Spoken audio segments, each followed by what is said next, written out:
Hi, and welcome to another miniatures review from Rule of Carnage. So, a little while ago, I featured Red Moon's miniatures campaign on the Kickstarter roundup, and they were good enough to send me through a set of their skeletons, which I assembled and painted up as part of my Hobgoblin demo table project. I'll put a link through to the unboxing of those minis and the Hobgoblin project. But I thought I'd run through a bit of review on how the minis were to put together and paint, etc.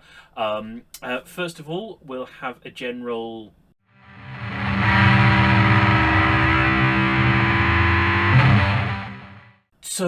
Red Moon's miniatures have a very strong old school vibe to their minis. The skellies have a definite sort of old hammer sort of feel to them. Each of them is an individual. There's not sort of modularity here. I'll talk a bit more about that in the next section. But every one of them, therefore, has very much their own character, their own sense, their own sort of story and narrative to them. When I was assembling them, putting them together for the Hobgoblin demo table, because Hobgoblin is about sort of unit blocks, it really allows you to put in larger scenic bases, and I found myself repeatedly putting the Red Moon miniatures onto their own larger bases because they have that sense of character to them that feels that they can sort of carry a bit more room, a bit more sort of area. They have a sort of a presence to them. Certainly, if you are a fan of old school metal minis, the feel of metal minis, the feel of the sculpting that has to go into those sorts of minis, that sort of inherently old school sense to them that those sort of materials and techniques produce, then these minis are absolutely going to be well up your street. They are metal and they feel metal. They've been sculpted like metal miniatures. They've been sculpted as though they intend to have that weight and presence on the battlefield. So these skeletons are from a whole range from Red Moon. They've got sort of artillery pieces and all sorts of bits and bobs. So if you want to build yourself a proper old school funky metal minis skeleton sort of force, stop by Red Moon, check them out, check out what they've got available. But for now, I'll move on to the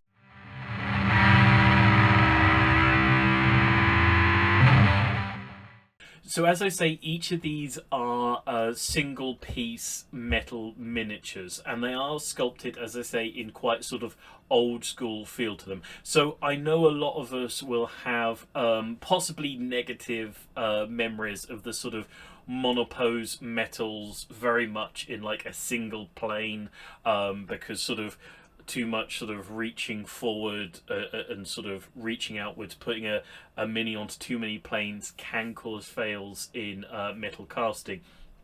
However, with a bit of thought and a bit of intelligence to the sculpting, you can still get an enormous amount of character into those sort of the slightly flatter feeling metal minis.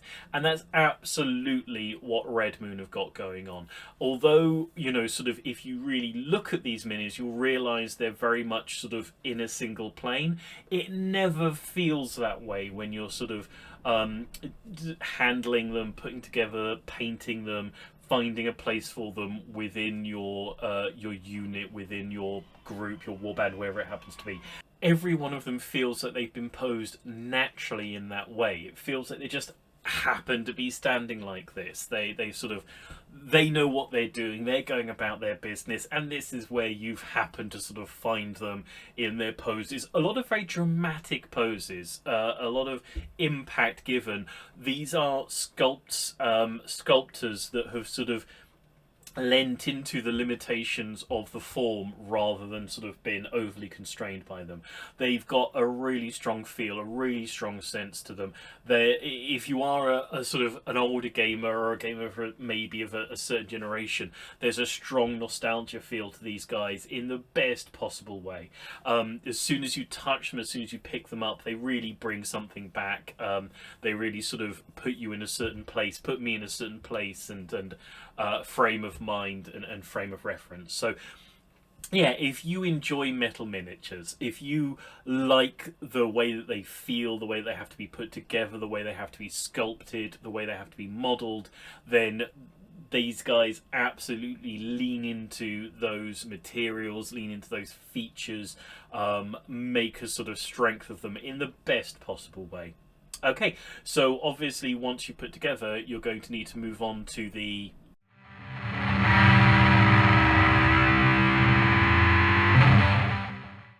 So, as I often say, or have often started saying, the difference between sometimes digital sculpting is and sort of more traditional forms of sculpting is that digitally sculpted minis have not necessarily ever been touched by a human hand, whereas the more traditional older school versions, somebody somewhere physically sculpted them with physical tools, so every part of the miniature that exists can be gotten to by a physical tool. Therefore, anything that's been sort of sculpted in that sort of old school physical way is extremely paintable. You have to be slightly sort of less able to get to things than the sculptor had to be. So even if you're not sort of the most sort of perfect brush control style painter, and I'm certainly not, every part of the mini you can be able to get to, you can be able to paint, because they're sort of single piece manufactured metal miniatures. You're not going to sort of put them together in a way that's going to get yourself into trouble while you're painting.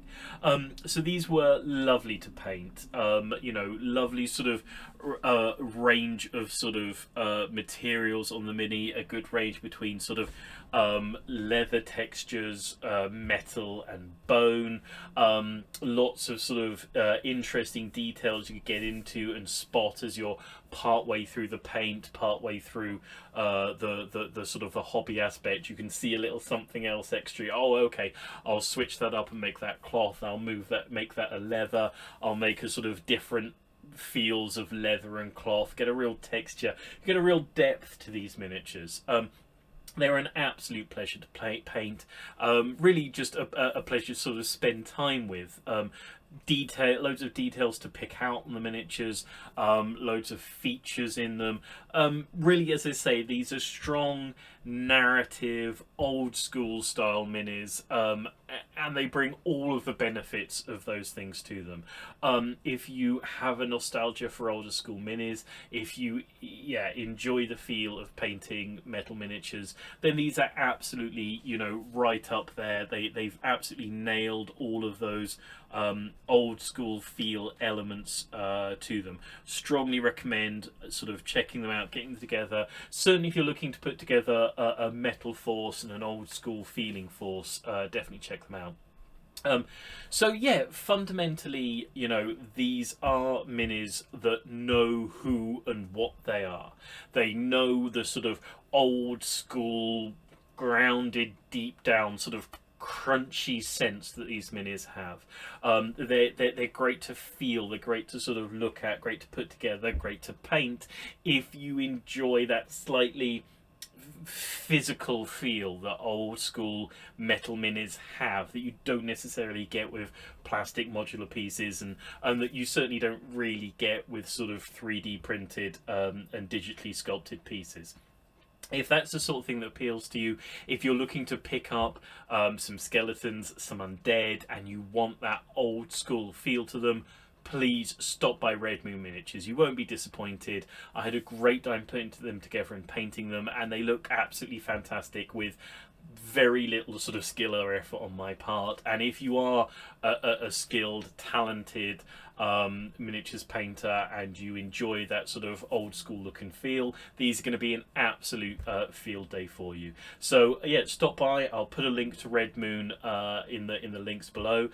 Check out their range. They've got a load of really cool old school metal skeleton miniatures you should definitely check out and pick up if you're looking for some fun old skeleton minis. Yeah, definitely check them out. Really nice set of minis. Really fun to put together and paint. So with that, I'm going to say thank you and goodbye from another Rule of Carnage miniatures review. Check us out in the future. There's going to be more reviews, more game design chats, and more Kickstarter roundups. But from now, from me, it's going to be a thank you and goodbye. So thank you and goodbye. Bye bye.